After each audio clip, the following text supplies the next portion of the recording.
Hello everyone. Today is our first RoboLaunch session, and today is my pleasure to introduce Professor Tesca Fitzgerald. Dr. Fitzgerald is an assistant professor at Yale University, where she conducts research centered around interactive robot learning. She develops algorithms that allow a robot to structure and interpret its interactions with a human teacher in order to adapt its task knowledge to novel situations. By enabling a robot to ask for help in addressing unfamiliar problems, her work contributes toward the future of adaptive collaborative robots. Dr. Fitzgerald did her postdoc at CMU with Henny Admoni, Reid Simmons, and Aaron Steinfeld. For that, she completed her PhD at Georgia Tech, advised by Ashok Goel and Andrea Thomaz. We're honored to have her with us today, so without further ado, I'll hand it over to Dr. Fitzgerald. Thanks a lot. All right. Hi, can you hear me okay? Yes. All right, let me share my screen. Okay, wonderful. Hi, everyone. Good morning. It's nice to get to be a part of this. I did my postdoc at CMU and had a really wonderful time there, albeit during the pandemic. So much of it was remote, but I really enjoyed my time at CMU. And so I'm happy to be getting a chance to talk with you all. So to introduce myself a little bit, I'm originally from Portland, Oregon, which looks lovely in this photo, but actually it's normally rainy there and a little cloudy, actually a lot like Pittsburgh weather. I started out my education actually at community college, where I studied computer science and then transferred to the local university and graduated with my undergraduate degree. And then I started my PhD, and this is really where I started working in robotics. My undergraduate experience did not involve a ton of research because I didn't have a lot of those opportunities at my state university, but I was able to work with a couple of faculty on database research and user interface research, which was not at all related to my PhD, but really gave me a chance to see what research was like and if I really wanted to go to grad school and what that would involve. So I'm really grateful for that experience in my undergrad. And then when I started my PhD at Georgia Tech, that's really where I started working in robotics. I didn't have any robotics research experience prior to then. So there was definitely a learning curve to try to understand, what are robot systems? What is the part of robotics that I actually want to focus on? And how do I develop a research question in this field? So that was a huge undertaking, of course, as the PhD always is, but especially just getting into robotics like that. And so it took me 7 years for my PhD, after which I did my postdoc at CMU, which started in April of 2020. So I'd already moved to Pittsburgh. I was excited to get to be on the CMU campus and be a part of the labs. And then, of course, everything shut down. And I like to think of my postdoc as a pandemic postdoc because it was almost perfectly, 2020 to 2022. Most of it was remote. But I did get a chance to be in the labs to run experiments. And what I'm most grateful for is the amazing community that I had a chance to work with. I worked with 3 different research labs in Henny Admoni's lab, Reid Simmons' lab, and Aaron Steinfeld's lab, all of whom were fantastic mentors to me and run such great labs that I was really happy to get to be a part of. So even though it was remote, I'm really glad I never felt isolated. I had lots of people to work with. And this is really where I had a chance to think about my broader vision for what it is I want to do in my research.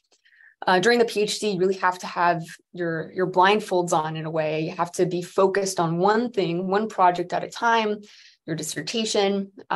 In order to graduate, you really have to focus on that one task. And my postdoc was really my first time I got to take the blinders off and think about, well, what about everything else I want to do? And what do I want to do in the future? And so I'm really grateful for that time to have just been able to explore what research is and different topics I hadn't had a chance to be a part of. And that's really what set me up for what I do now, which is being a professor at Yale. I just had my 1-year anniversary of moving here and starting my new job as faculty, which is a little crazy to think about because I still think of myself as a newbie. And I think after 1 year, I still am a newbie, but I feel like I should have my act together a little bit by now, but maybe not. But I'm happy to talk about what that experience has been like, just trying to figure out how to be faculty. I know that if lots of you are looking at going into grad school, there's always this question of, do I want to go into academia? What does that involve? What is that job like? And so I'm happy to talk about that later. What that has looked like for the past year, since I don't have any grad students just yet, I have several that are coming in this fall. A lot of that is involved just getting my lab together and getting the space started. Not that I have not personally been doing these renovations, of course, but just getting to make decisions about what do I want the space to look like? What is the lighting and the sensors and the infrastructure that we want to have in place? So this photo was from the lab renovations about a month or two ago. And I just got to walk through the space and it's all nicely cleaned up and painted, and we're going to get some robots in there next week. So I'm excited for this to come together. I do have my first robot, which doesn't look terribly exciting in this box, but I was very happy to finally have this after all the customs issues of getting this shipped from Canada, which you wouldn't think was a big deal, but it was somehow a big deal. And of course, when that's set up, it looks more like this. This is actually the arm that I used during my postdoc. You can see the little CMU sticker on it. And this is my research assistant, Florence, helping me out with some experiments. She's my chief robot inspector. And this was my home office during the pandemic. So I got to have a robot at my house for a little bit, which is nice. Most of my work nowadays involves robot arms. But in the past, I've worked with more humanoid robots, more social robots. This is Simon, who I worked with at the start of my PhD.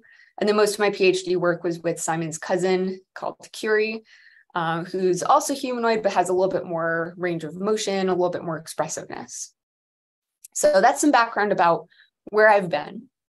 But now I want to talk about what it is that I like to do in my research. What are the problems that I care about? So for starters, I like to think about what robots are good at and what they're not good at. So if we think of a robot comfort zone, it would look something like this, or does look something like this. This is where robots are used actively and consistently, and they provide a great service in that they're able to perform these kinds of routine assembly tasks day in and day out and do it very well. And what makes this a robot comfort zone is that you have these robots in the same place, doing the same tasks over and over on basically the same cars. And there's no people in the mix who can change anything up or get in the robot's way. A little bit more of a visual example of that is this, where we have robots that are, stacking these different trays onto pallets. And there's actually these cages that are located around the robots in order to keep people out. And this is extremely important, not only for, the robot's perspective in terms of having everything remain consistent. You don't have people who are in the space moving stuff around and messing the robot up. But more importantly, this is for people's safety because these robots are large, they're heavy, they don't know that anybody is there. They don't move in a way that is responsive to people. And actually, there's been cases where people have died by getting into these spaces close to these really powerful robots, and there's no sensors in place to detect that they're there, and they get caught and trapped and killed essentially. And so these are places where robots work really well, but they're not friendly toward people. And when I think about what the same situation would look like in a more people-friendly way, it would look more like this, which is that we want people to be working side by side with robots, as well as have people and robots work together to adapt to new situations. And so this theme of novelty is something that is a huge theme in my work, in that robots typically do well in problems where there is no novelty. There's a lot of consistency. The problems that the robots are having to address are the same day in and day out. But as soon as novelty comes into the mix, there's problem solving involved. It has to adapt what it knows to new situations. And this is really where we want robots to be able to be used as well.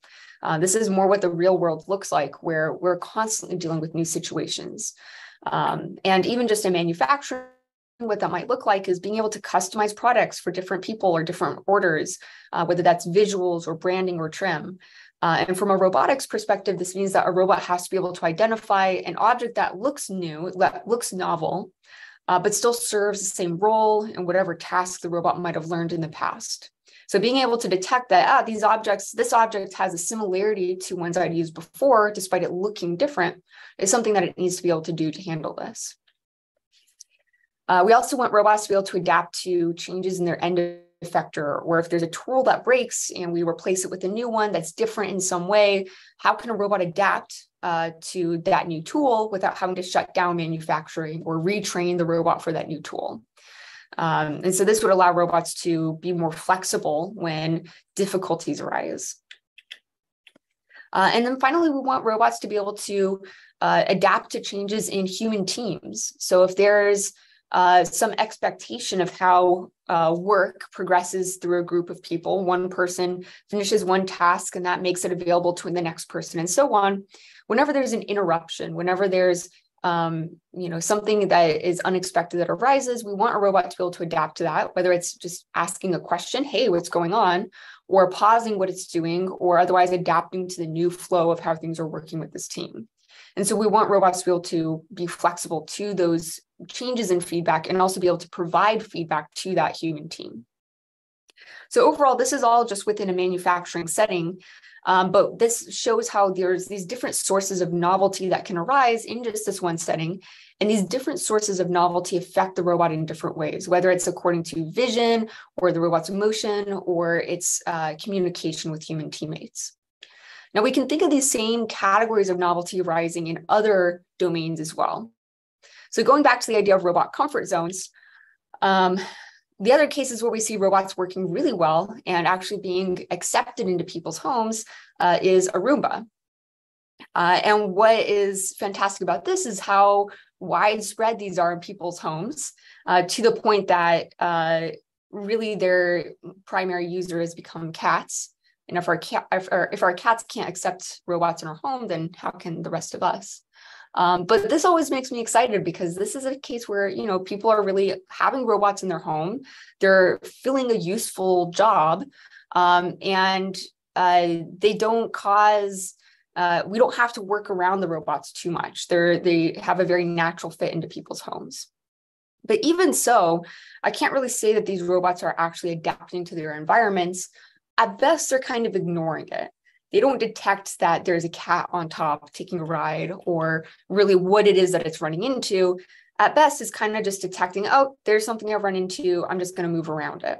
It's not really adapting to it. So if we think about what robots would need to do to adapt and to do even more useful things in our home, again, we have to think about novelty. We have to think about how robots would reason over and adapt to the specificities of each of our homes. And that might come into play in several ways. A big one being lighting. So lighting is going to change throughout the day, whether lights are turned on or off, so artificially, whether blinds are open or closed, whether it's daylight, nighttime, whether you flip on a switch in a closet. There's all these different lighting conditions that are going to occur within a person's home. And that's all going to drastically affect how well a robot can detect and classify different objects in its environment in order to actually make use of them. Again, we have this problem of objects that appear novel. So whether a robot was pre-trained at the factory in order to handle ceramic bowls, we would hope that that same knowledge can transfer to plastic ones or glass ones or any other kind of material, and that a robot doesn't have to relearn for every single object in your home what it is just because it appears slightly different. Oops. And then finally, we have other variations of tools where this is going to affect the robot's manipulation strategy. We don't want a robot to have to relearn for every possible tool that it might use, how to manipulate that tool in order to complete the task. So just like in the manufacturing setting, here we have this problem of how the source of novelty affects the robot's ability to complete the task. So as a broad view, one way of handling this from a very machine learning perspective is just give the robot more training data from lots of different cases and variations, and hope that with that, we can then generalize over them enough to handle new situations. And this can work, but it still requires us to be able to think ahead to the different cases that a robot will have to encounter and solve. And my view is that there's still a huge boundary on what a robot can and can't handle using this kind of approach. It's still limited to whatever set of examples and basically the generalization that's enabled by that. So I take a different approach to this, which is rather than think about pre-training a robot for all the different kinds of tasks that it will encounter, let's instead look at specifically the edge cases. So assuming that a robot will inevitably encounter some novel situations not prepared to address, what do we do there?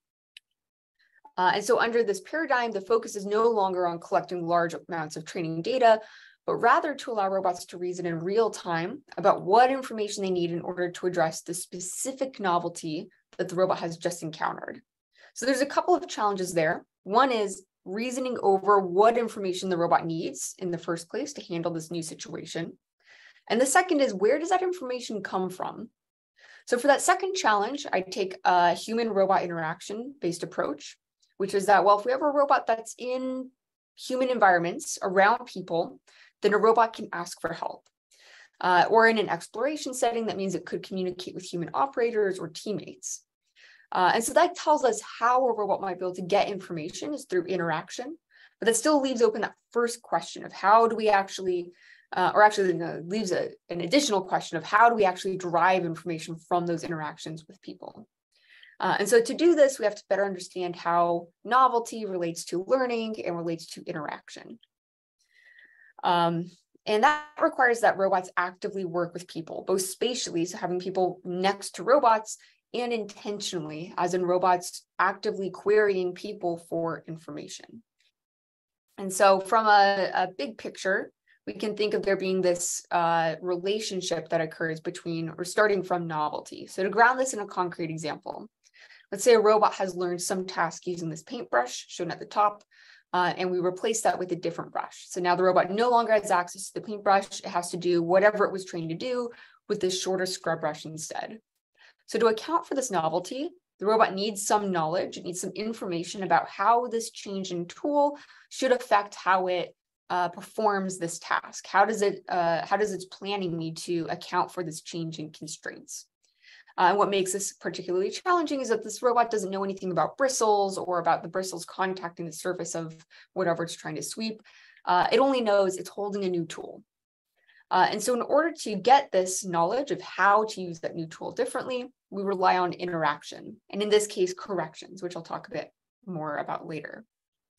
But these three terms form a relationship that is central to my research. And this tool example is just one instance of that. Namely, that novelty necessitates some knowledge that the robot needs in order to address it, and that this knowledge requirement should inform how the robot interacts with a person. It needs to inform what questions it asks or what opportunities it makes available for a person to provide information. That interaction can then produce knowledge by how the robot interprets the person's feedback, and hopefully that knowledge will resolve whatever novelty the robot has encountered. And so my overall research vision involves understanding these fundamental relationships. And in doing so, there are several different research questions that arise, including how do we detect and classify different forms of novelty, or how do we predict the effect of novelty on a task? Based on the robot's knowledge requirements, how do we choose the best form of interaction? And then how do we interpret that interaction in a task contextual way in order to derive the information the robot needs? And then finally, once the robot has that information, how do we even know that it's enough? How do we know that the robot is confident in its solution, that it has resolved that novelty, as well as what do we do about knowledge that exists at varying levels of abstraction, whether that's high-level information about the order in which steps are supposed to occur in a task, or constraints that the robot needs to meet, or low-level information such as joint angles or perceptual input. And so these are all different research questions that I have or I'm continuing to address. The main ones that I want to focus on here, and I'm going to give a brief overview of, have to do with interaction. And the reason for that is that it's important to understand why the form and the interpretation of interaction is important. So let me define what I mean by interaction in the first place. So a very common type of interaction for robots to learn from is demonstrations, which will look something like this. So here we have a person who's never worked with a robot before, come into the lab and is now teaching this robot how to stack a set of cups. And it's a little tricky. This robot's arm is not very humanoid. It's got lots of different angles that are not natural to use, but he's still able to teach a robot from day one how to stack a set of cups. And during this demonstration, the robot's recording the position and orientation of its end effector with respect to different objects on the table. And so we can think of a demonstration as providing information that looks like this at an abstracted view. We start at some initial state represented by this green circle, and the demonstration takes us through some path, some trajectory that leads us to a goal state that is yet unknown to the robot. And if we ask the teacher to provide another demonstration in that same environment, they might vary how it is that they provide it. And so this is really good for learning from scratch, because over multiple demonstrations, we're learning something about the constrained and unconstrained parts of the task. So in this example, we learned generally where that goal state is. We learned that we should probably avoid the yellow square, but that there are also many ways of doing that. So this is great if the environment remains the same, but it's not great in the face of novelty. So the yellow square represented something that we knew what to do with, but what does a red square mean? What does this change in the robot's environment mean to how we should complete the task? So when the teacher demonstrates the task in a way that's different, we don't really know why. We don't know why that change in environment necessitated that change in action, or even if it did at all.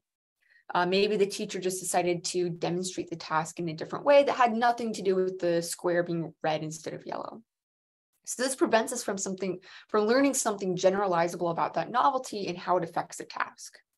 So I like to think of these demonstrations as being unstructured, because the robot is not structuring or directing that interaction at all. It's entirely up to the person to decide how to give that demonstration. But there are lots of ways that we can adapt this interaction type to introduce some form of structure. So for example, asking for assistance with just the next step of the task means that now the robot is taking some action and is asking for help in how to guide that action for one step of the task. In this case, which object should it use next? And so now this limits the set of possible ways that the teacher can respond to just picking up and handing one of these 4 objects to the robot. And that tells us some correspondence between the object that the robot would have used in the original task and the object that was just indicated by the teacher. Another form of structured interaction is corrections, where a robot proposes some action to take, and then the teacher corrects that by providing a better alternative. And so this gives us a different mapping between the action that the robot would have taken and what it should do instead. And what I particularly like about corrections is not only does it tell us something that the robot should do, but it also tells us something that the robot should not do, and that we assume that a person will only correct the robot if it's done something wrong that will cause it to fail at the task. So we can learn a little bit of extra information there as well. So overall, these different forms of interaction, they dictate the implications of the feedback by how they impose structure on the interaction. And so the challenge then becomes, well, how do we derive useful information from that structure?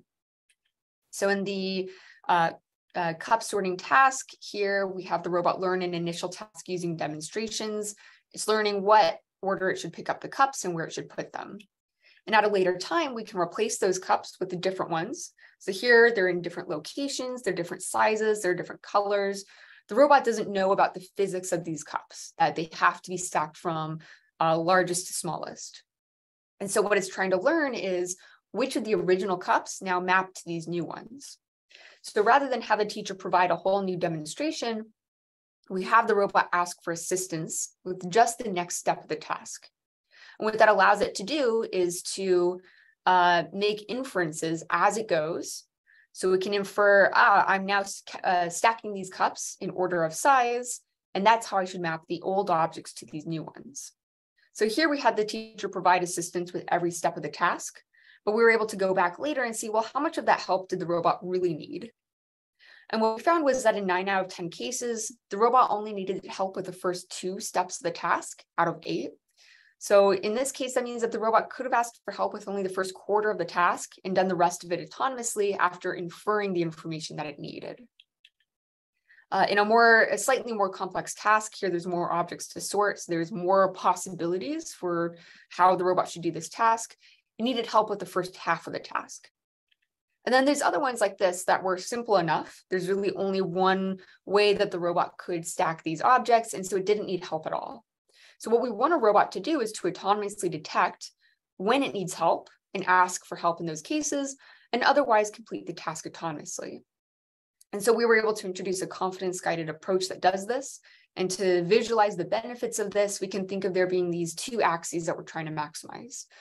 So on the x-axis, we have autonomy. We want the robot to be autonomous as much of the time as possible. And so to maximize that, we could take an unguided approach where the robot never asks for help.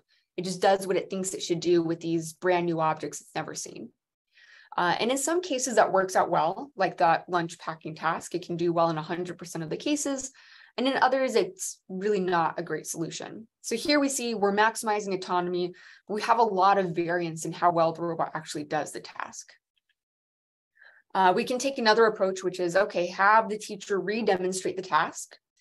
And that allows the robot to do perfectly. It's learning the correct way to do the task, but it represents a zero autonomy solution. We really don't want to have to handhold our robots through everything that they do.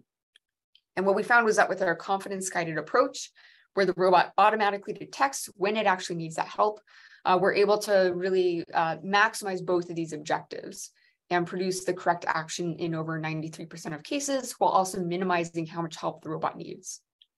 So overall, what this tells us is that this form of assistance provides contextual knowledge about the task, meaning the role that objects play within that task. And the structure of this interaction allows us to make inferences about the rest of the task. So the robot only needs to ask for help for as long as it needs to learn the task, and then it can be autonomous for the rest of it. So that's one form of novelty that we address, where essentially the robot has to detect visual changes in objects and learn about how old objects map to new ones. And we handle this through this assistance interaction. But going back to our different forms of novelty, let's think about a different case. So rather than just objects appearing different, now they also have an effect on the robot's manipulation. So before we were looking at just pick and place actions, the change in cup or the change in blocks didn't affect how the robot manipulates it. But when we replace the brush that the robot uses, it now has to actually move its gripper closer to the surface of the table that it's sweeping. And it doesn't know this information straight off the bat. And so because there's different knowledge that we have to derive here, we have to change what it is that the robot is trying to learn. But just looking at this example, this is maybe not a great example because we have two brushes that are used for sweeping. Clearly what the robot should be mapping or learning this task with respect to is the bristles. And in this task, it's a pretty obvious mapping that needs to occur. But think for a moment about other tools that we might want robots to use that might be a little bit more ambiguous. So for any task that involves a hammer, there are many possible tooltips that can be used. There's the hammering end for hammering. There's a claw end that you can use for prying. And then there's lots of atypical ways to use this tool, such as using it as an improvised hook to move something closer to you. So the actual surface of the tool that's being used is contextual to the task being performed. So this is some knowledge that we need to know is specific to this task. How do we use this new tool? And how does the use of this new tool relate to the use of our old tool? So we have different knowledge requirements that we're trying to obtain here in this task. And because of that, we have to change the method of interaction in order to expose this information. So we use corrections to do this. So we presume that the robot has learned some task well. It already knows how to do the sweeping task. And now we're going to give it a replacement tool and give it corrections to learn how to modify the task that it knows for this new tool. So we're going to give it a kind of crazy tool replacement. We're going to teach it to use the side of a mug, which I can guarantee no robot has learned how to do this, or there's no data set out there for how a robot should learn how to sweep with a mug. So this is entirely new information that a robot would need. And we have to give it the information that allows it to make this change from the brush to the mug. And so we do that like this, where we consistently provide these corrections or reinforce these corrections over time that tell the robot, here's how to take this motion that you're trying to do and adapt it for this new tool. And just looking at this 2D representation of these corrections, it's pretty clear we can't just take the average correction and call it good. There's something else that's going on here, which is that all of these corrections involve meeting the constraints of the task. And there's a lot of ways to do that. There's a lot of different configurations of the robot arm that allow it to meet the constraint of having the tool contact the surface. So what we really need to do is infer what is that underlying constraint that these corrections are meeting, and how do we use that to model the change between these different tools. So we have a couple of different geometric approaches that I'm not going to go into now that allow us to solve for this information from a set of these corrections. And what that looks like in application is that we have a robot that's learned how to perform different tasks with various tools. So whether that's a typical, using a hammer for hammering, or very atypical uses like using the end of it for sweeping, or something in the middle, which is that a hammer makes for a very natural hook. So here we have robots using all different surfaces of the tool. And so we can't make any assumptions about canonical tool use or default parts of a tool that are used for a task. Instead, we have to learn them from corrections. And so this is the original task that we're trying to correct and we're trying to transform. We give the robot corrections on this task using the mug. We model those using our different geometric approaches and use that to transform the original task model. And that results in a trajectory that looks like this, where the robot is successful at sweeping the surface. And so we were happy to see that this works well, but we also wanted to see, well, what more can we do with this model? Can we take this and apply it to other tasks that the robot has not received corrections with? And we can't always do that, but sometimes we can. So if a robot has already learned other tasks that use that same original tool, it's learned how to use a paintbrush to hook a box, we can use those same corrections that we learned with respect to the sweeping task and reuse them here in order to use a mug to hook a box. So it's very exciting to see that there's some generalizable information that we can learn about differences between tools. So the takeaway here is that, again, we have some contextual knowledge about the task that we need to learn, and corrections allow us to do that by imposing structure that highlights the geometric constraints that are caused by these tools. And we can reuse this structure for zero-shot task transfer for novel tools in some cases. So looking back, we've looked at a few different forms of interaction, unstructured demonstrations, and 2 forms of structure. And in the different tasks that we've looked at, assistance worked well or corrections worked well, and we're really able to pick the type of interaction that we need in order to address a certain kind of problem. But taking a step back, these are not the only types of interaction that are out there. There's lots of other forms of interaction that have been posed by the HCI and HRI community. And what would be really nice is if we can get robots to decide for themselves what is the best type of interaction to use for a particular problem.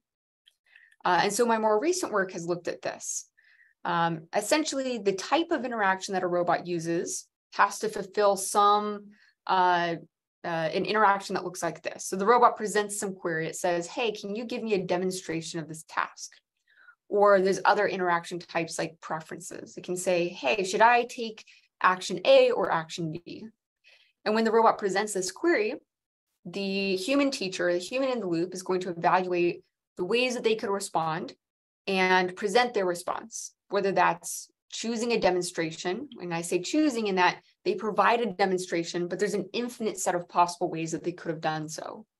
Or for the preference case, there's only 2 options for how to respond, and they choose which of those 2 makes more sense from their task knowledge. And then from that response, the robot then needs to update its model of the task. So if we want robots to decide for themselves, what is the best type of interaction to use, whether that's a demonstration or a preference or a correction or other forms of assistance, it has to be thinking about this whole loop. It has to choose a question such that when the teacher evaluates how to respond and chooses a response, and we update our model, that update is maximized in its informativeness. And so my more recent work has focused on a few different forms of interaction. This was actually from my work during my postdoc at CMU that focused on how we can actually derive information gain over various types of interaction. I won't go into this for now just because we're running short on time, but I'm happy to answer questions about it. All right, skipping ahead. All right, I'll just go to my summary slide and we'll take questions then. So the key idea of all of this work is that formalizing this relationship between novelty, knowledge, and interaction allows us to structure the robot's interaction based on the specific novelty that it's trying to address.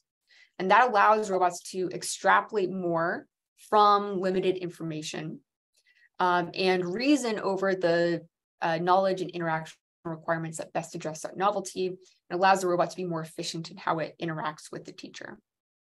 There's a few other ways that I'd like to take this work forward, whether that's getting robots to propose a new object replacement that might fit the same need in whatever task it's learned, or propose a new end effector or tool that it can use when the old one breaks, or communicate changes that it wants to make in a routine to its human teammates.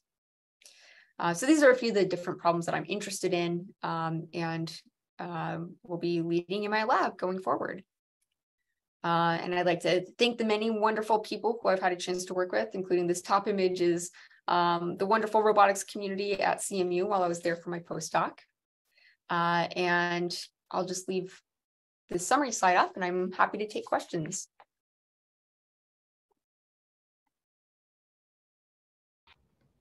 So,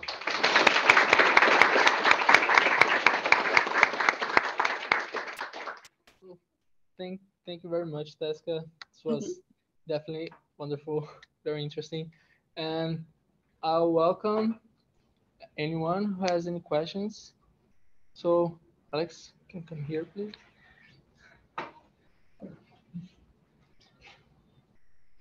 So I'll just switch to so you can see. Cool. Unmuted and everything. Cool. Hi, I'm Alex. I go to Colby College, which is a tiny little school in Maine. And my question actually relates to that. You mentioned you kind of had a perhaps unconventional approach to and then journey through robotics. So as someone who maybe didn't have a ton of robotics experience before going really into robotics, do you have any advice on things that worked well that you did, things that went horribly wrong that you did? I'll take anything. Yeah. I mean, I would say that you're already more prepared than I was when I went into grad school. Just by being there, being at CMU, working with roboticists in a robotics lab, you're already more prepared than I ever was. I think the biggest challenge is limiting the scope of your work, in that any robotic system involves, you have your navigation, your perception, your manipulation, your interaction, there's so many possible things to work on. And what I've realized over time and throughout my PhD was that I started out wanting to do it all or I knew I'd have my one research focus, but still like the perception needed to be from it needed to be algorithms that were running in real time as I was running my experiments, and I needed to have a nav stack so that the robot could move around and get to where it needed to be. And over time I drastically simplified, and that's why I work with just robot arms right now. Is I don't want to deal with navigation. I don't keep it simple, so that you can, when you run your experiments, the only room for error is really with your research. You want to minimize having all these other things to come up that aren't your research, but you still have to, debug why the, object detection script isn't working, or why the nav stack failed, or why your planner isn't working, when none of that, unless that specifically is your research, you don't want that to get in the way of being able to run your experiments. Thank you very much. Yeah. Thank you. And so, anyone else? Paulo, please.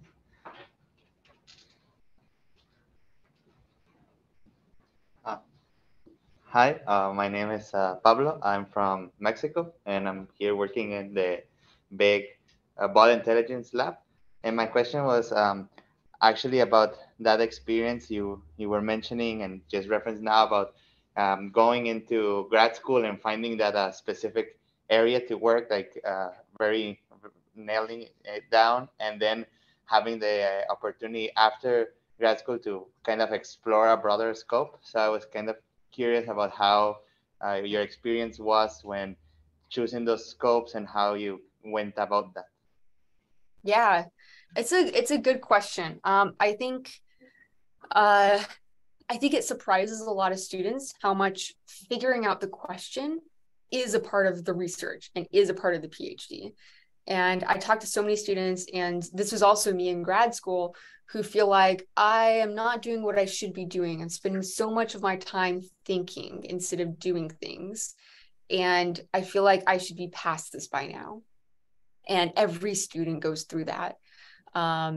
There's actually a little diagram that Manuela Veloso drew at some point. I don't have it on me, but she kind of drew it as like, there's this journey from the start to like up the mountain is like the finish of your dissertation. But around year 3, there's this part where you get lost in the woods and you're just wandering around the woods and you don't really see the end of it. And that's when you're trying to figure out, but what am I actually doing? What is my actual PhD research? And that when you start out, you have some momentum. You're like, yeah, I'm working on a project. It's whether it's something your advisor assigned you or the first thing you decided to run with. And then at some point that kind of dies off, or you've made some progress, but you're trying to figure out, but what is my thesis? What is the big question I want to solve? Every student gets stuck there. So just don't be surprised when it happens. So it will happen. And it's okay. It can be very frustrating though. And it's also always changing. So what you decide at that point, like, aha, this is going to be my thesis topic, it will change afterward as you actually get into the minutia of what's involved in that. So just be patient with yourself and realize that coming up with the problem is a part of the process. Thank you very much. Okay. Anyone else? So I actually have a question. I think it's maybe for everyone. So we're talking about like choosing a topic, narrowing the scope of your work.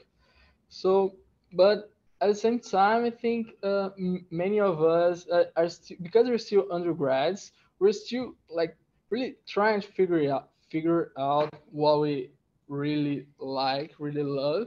So what would be your advice in maybe finding this balance between exploring the things and once you think you have something, narrowing this down, or maybe what's the time to switch areas?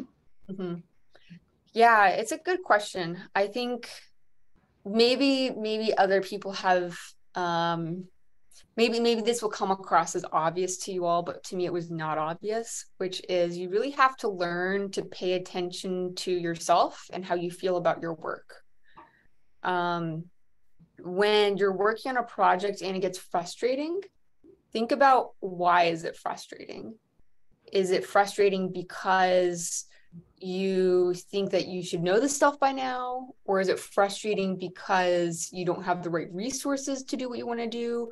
Or is it frustrating because there's some fundamental part of the work that you just don't like to do? And those are all like what you do with that is going to differ a lot depending on which one of those it is. Like if you're just frustrated because you don't understand something, but you have the right resources to go for it, then it makes sense to push through and to try to understand it. Versus if you're frustrated because you don't like writing code, or you're fine with writing code, but it's not what you like to do, and you'd rather be working on math instead, then that's actually a really good signal for you to know, like, hey, maybe I want to do something that's less systems oriented, and I want to be thinking about theorems. I want to be thinking about math that I can prove and then run a little experiment to see if my math was right. Or maybe you're the opposite, which is like, I hate doing all these derivations. This sucks. I don't want to spend all my time doing that. I want to write cool code and get robots to do things.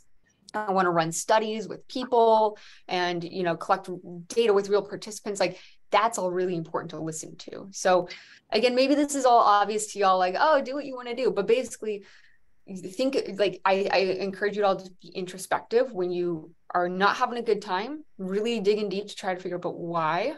And when you are having a good time, when you are enjoying what you do, think about, well, what is it that makes this a good experience or a better experience than other ones that you've had? Something that was a good aha moment for me during my postdoc actually was realizing I really like working with people. A lot of my PhD research and my undergrad research was very isolated. It was, I was working on my own project. I didn't really co-author papers with anybody.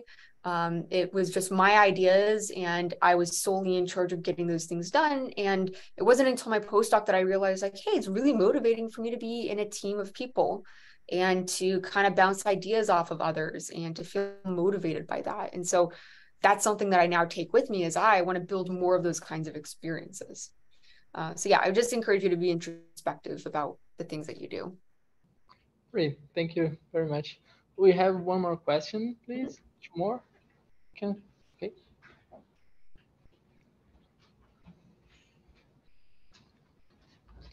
Hi, I'm Kaylani. I'm from Pomona. I just like very briefly, sort of like with the sweeping task, I don't know if you've been thinking about this question is like, how do you know that the robot is learning like the right knowledge from those corrections? Like, for example, if it's like sweeping, how does it know that like what it actually needs to learn is like to go down further if it's a brush, or like it needs to like do a different motion? Like, how do you know that it's like saving the right kind of knowledge? Is that something you've been thinking about? And if so, like sort of how have you been trying to solve that question? Yeah. So in that task, what it's learning essentially is a transform between the tools.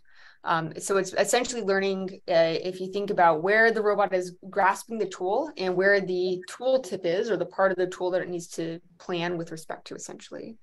How does that transform differ for this tool versus the new tool? And so we can actually see geometrically what that difference is and if it's about correct. But there are other ways that that's not sufficient. So for example, that assumes basically that the motion that the robot had learned still works for this new tool. It just needs to be adjusted in this essentially linear way, which might not always be true. So that was a strong assumption that we made for these studies, but it would be good to know. And actually, I'm working with some students on this, in the fall, is learning more about, well, what are other ways of achieving the same constraint with the new tool where you have to make more drastic changes to the robot's motion? So that's something that we haven't looked at yet. All right, thank you. One more.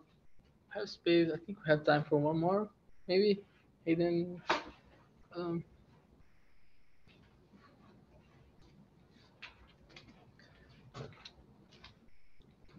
Hi, I'm Hayden. I'm from Pitt, and I'm currently in the search-based planning lab. I just had a question about, so I think you kind of hinted at this earlier, but what fields were you also looking at during your postdoc when you were getting the chance to look at a bunch of different stuff? And I guess what about your specific field kind of caught your eye first? Yeah.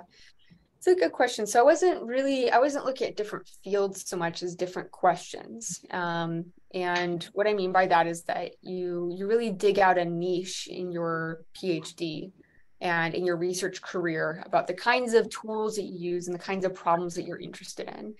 And a postdoc was a really good way for me to make a slight pivot, or to kind of, not a huge pivot, but just be able to look at different problems. And so one of those was more perception based, so looking more at like uncertainty and perception. And then the one that I most worked in was actually in active learning, which is actually a huge part of the work that I do now and moving forward.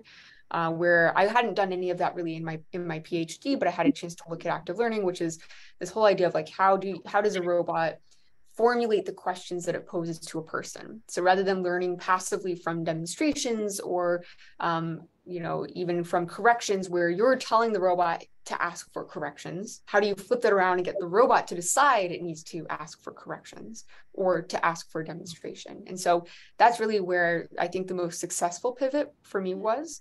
But I also had a chance to look at, the more perceptual based stuff. I also had a chance to work on like a survey paper, which was a little bit more exploratory, looking at some human factors research. And then I also had a chance to mentor students from other universities who were part of this grant that I was funded on. And so I had a chance to pivot, not just to my research, but also in the kinds of roles that I had. So being able to mentor students and guide projects that, I wasn't doing the work on the projects, but I got to take more of a leadership role on those. Like that was something I also got to explore as well. Thank you very much. So I think we're past the time by now, but so let's thank you.